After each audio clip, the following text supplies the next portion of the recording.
Our universe is full of stars. At the end of their lives, some die quietly, some go out with a spectacular explosion, and some give birth to black holes.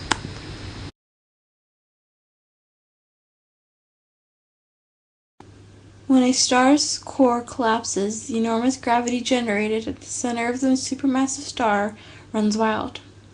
This is the dying VY Canis Majoris. It is almost 8 million miles across. Like all stars in it, it is a giant nuclear fusion reactor pumping energy outward, but at the same time, the star's gravity is pushing inwards. For a few million years, fusion and gravity are locked in a standoff. But after a few million years and the star runs out of fuel, fusion stops, gravity wins in a millisecond.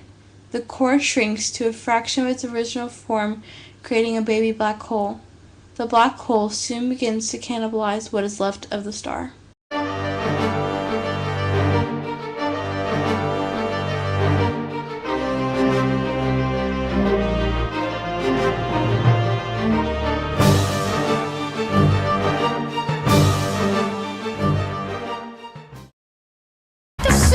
I can see the beauty in the man.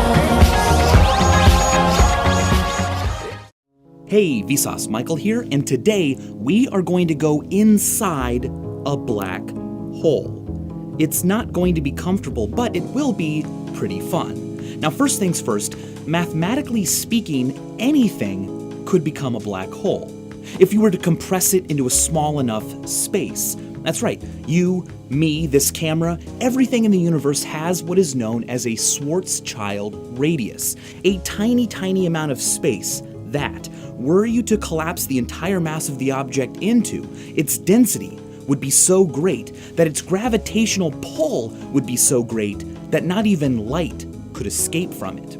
You would have a black hole. If you were to compress Mount Everest into something smaller than a nanometer, you would have a black hole. And if you were to compress the entire Earth down to the size of a peanut, you would have a black hole. But fortunately for us, there is no known way to compress Everest or Earth in that fashion. But a star, many, many, many times larger than our own sun, has a much larger Schwarzschild radius. And when it runs out of fuel and can no longer keep itself hot enough, it collapses to a single infinitesimally small point known as a singularity. Its density will be infinite, and so its gravitational pull will be so strong that nothing can escape, not even light. But enough about ways black holes form, let's jump into one. First question, what would it look like from the outside?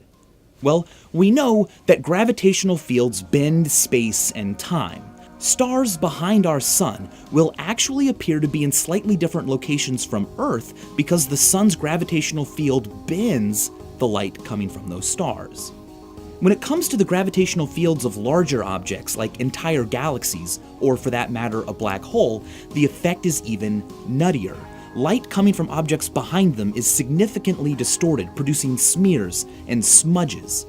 As seen from Earth, the blue galaxy behind this red galaxy is completely distorted like a funhouse mirror, so rather than appearing as it really should, it looks to us like a ring, a smudge all the way around the red galaxy.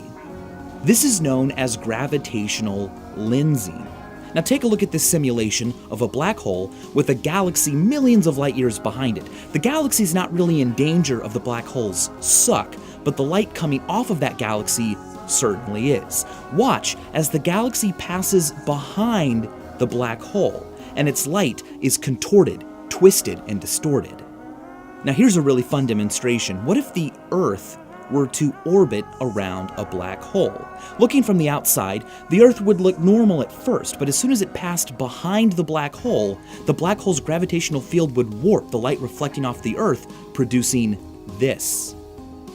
For the sake of simplicity, let's jump into a simple black hole, one that doesn't have a charge and isn't moving, and also isn't already sucking up a bunch of matter, so it's just there on its own. As we approach, the distortion of the sky grows greater and greater. A larger and larger portion of our field of view looking forward into the black hole will be filled with darkness. At this point, where half of our field of view has been swallowed up in darkness, we have reached the photon sphere.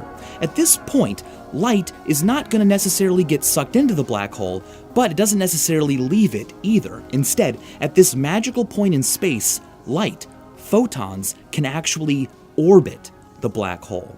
If you were to stop here for a moment and look to the side, you could theoretically see the back of your own head, because light reflecting off the back of your head would travel all the way around the sphere of the black hole right back to your face.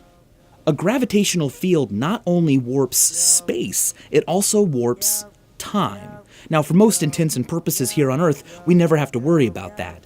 But near a black hole, gravity would be so strong that an observer standing, watching you jump into the hole, would see something quite strange. They wouldn't see you get sucked quickly into the hole. Instead, they would see your approach become slower and slower and slower until you reached a point known as the event horizon.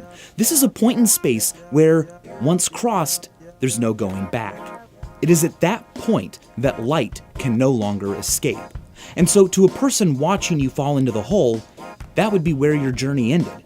You would seem almost frozen in space, the light coming off your body becoming increasingly red-shifted until you simply faded into nothingness.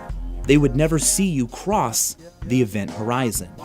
But for you, of course, everything would seem fine and dandy. You would continue past that horizon to your now inevitable death. As you continue to approach the black hole's singularity, your view of the entire universe would get compressed into a smaller and smaller point in space behind you. If the black hole we're jumping into is large enough, things might actually be quite comfortable at that event horizon. We'll know that we're never going to escape and that our lives are pretty much over, but it might take us hours to actually reach a point where things started to hurt. Why would they hurt? Well, the closer you get to the singularity, the more significant the difference in gravitational pull is across space. And so parts of me that are closer to the singularity would be pulled more strongly than parts that were facing away, and my entire body would be stretched toward the singularity. The effect would be so incredible, scientists don't usually call it stretching, they call it spaghettification. Once you reached this point, you would be dead. Your molecules would be violently ripped and stretched apart, and when they got to the singularity, well, we don't really know what would happen. Perhaps they would completely disappear in violation of all the laws of physics, or maybe they would reappear elsewhere in the universe. It's believed that a moving or spinning black hole might actually create what is known as a wormhole, a way of transitioning across space faster than light. Not in any way that violates the laws of science, but in a way that takes advantage of the universe's dimensions.